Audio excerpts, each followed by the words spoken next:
North East India and the best people.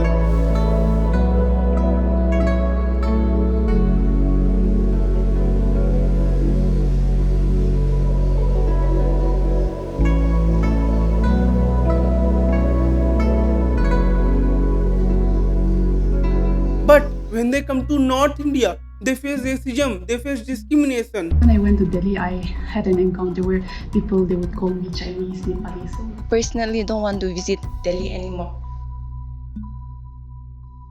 North east India, जहाँ के लोगों ने पूरे देश को वर्ल्ड स्टेज पे रिप्रेजेंट किया है। मीराबाई चानू, जिन्होंने इंडिया को सबसे पहली बार वेट लिफ्टिंग में गोल्ड मेडल दिलाया था। मैरी कॉम, जो 6 टाइम वर्ल्ड चैंपियन रह चुकी हैं बॉक्सिंग में। Baichung Bhutia, first Indian player who play in English Premier League. उन्होंने पूरे इंडिया को ग्लोबल लेवल पे रिप्रेजेंट किया है, लेकिन हमने उन्हें वापसी में क्या दिया है?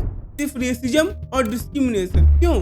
क्योंकि उनके फेस शेप और आई शेप थोड़ा डिफरेंट है और उसमें उनकी कोई गलती भी नहीं है। नॉर्थ इंडियंस उनको चाइनीज, चिंकी, मोमो जैसे गंदे शब्दों का यूज करते हैं। 2014 में एक नॉर्थ ईस्टर्न लड़के को लाला लाजपत नगर दिल्ली में जान से मार दिया गया क्योंकि वो थोड़ा अलग दिखता था। इन 2016 2 मिजोरम के बच्चों को इसलिए पीटा गया क्योंकि वो उनकी लैंग्वेज नहीं बोल पा रहे थे। अभी हाल ही में 2 नॉर्थ ईस्टर्न लड़कियां दिल्ली में जा रही थी, वहीं पे 2 लड़के आते हैं और उनसे पूछते हैं कि what is your fate. Corona के बाद से ये चिंकी, चाइनीज, मोमो ये शब्द और बहुत ज्यादा पॉपुलर हो गए हैं, लेकिन हम ये नहीं समझते कि हमारा भारत देश नदियों, पहाड़ों, मैदानों, हरे हरे बागानों और कितनी सारी भाषाओं और धर्मों का एक संगम है। हमारी डाइवर्सिटी ही हमारी पावर है।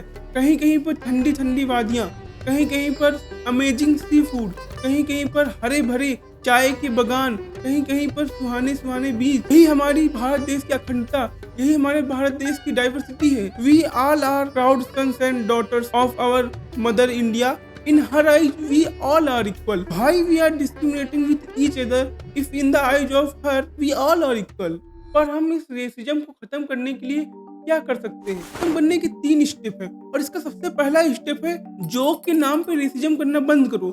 आज के लिए बहुत जो नॉर्मल हो गया है, कोई भी आता है किसी भी कम्युनिटी के स्टीरियोटाइप पर मजाक उड़ाता है और लोग हंसते भी हैं, जबकि ये सबसे बुरी बात है। ये बहुत ज्यादा डेंजरस भी है क्योंकि अभी आपने देखा होगा कि कलर्स टीवी वाला केस और एलविस यादव वाला केस ये सिर्फ इसीलिए हुए हैं क्योंकि वो किसी को हंसाना चाहते थे या जोक क्रैक करना चाहते थे, और ये सबसे बुरी चीज है और ये सबसे ज्यादा डेंजर भी बनता जा रहा है। जब हर्ष गुजराल ने 6000 रुपए की रशियन वाला जोक मारा था, 6000 रुपए में तो रशियन आ जाती है क्या? तो कितनी सारी जो रशियन फीमेल्स यहाँ पर आती थी उनको ये बैड कमेंट सुनना पड़ता था, जिसकी वजह से वो यहाँ आना बंद कर दिया था। और ये जोक्स आगे चलकर दूसरों लोगों को मोटिवेट करते हैं वो इस कम्युनिटी की रिस्पेक्ट ना करें, उन पे ये रेसिस्ट जोक पास करें। क्यों? क्योंकि ये फनी है।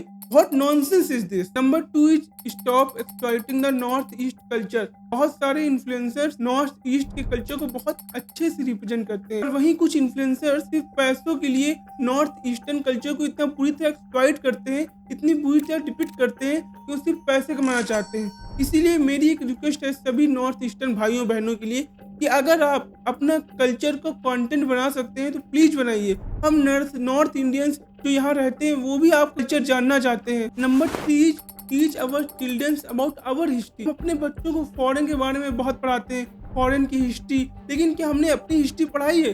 क्या हमारे बच्चों को पता है कि हमारे नॉर्थ ईस्ट की इम्पोर्टेंस क्या है, हमारे नॉर्थ ईस्ट के कल्चर क्या है, उनके जो फेस्टिवल्स हैं क्या हमें पता है? आज हमारे बच्चों को फ्रांस का फेस्टिवल, फ्रांस की इम्पोर्टेंस सब पता है, लेकिन हमारे बच्चों को ये नहीं पता कि नॉर्थ ईस्ट का इम्पोर्टेंस क्या है, नॉर्थ ईस्ट का कल्चर क्या है, नॉर्थ ईस्ट में कितने स्टेट है, नॉर्थ ईस्ट की स्टेट की कैपिटल्स क्या है। मेरी सरकार से तो एक ही रिक्वेस्ट है कि हमारे बुक्स में जो स्कूल की बुक्स होती हैं, हिस्ट्री की बुक्स होती हैं, उसमें नॉर्थ ईस्ट कल्चर को भी इंक्लूड करें। उसमें हम जाने तो कि उनकी क्या कल्चर है, उनका क्या स्ट्रगल है और उसकी इम्पोर्टेंस क्या है और उनके कल्चर में कौन कौन से फेस्टिवल्स हैं। और अगर हम ये समझ पाएंगे तो उनके लिए हमारी रिस्पेक्ट भी बढ़ेगी और उनके कल्चर के कॉन्फ्लिक्ट भी हम समझ पाएंगे। और मैं लास्ट में तो यही कहूँगा, रिस्पेक्ट एवरी पर्सन। और अगर आपको ये वीडियो पसंद आया हो तो प्लीज लाइक एंड सब्सक्राइब। और कभी भी आपको नॉर्थ ईस्टर्न कोई मिले तो उसकी रिस्पेक्ट कीजिए,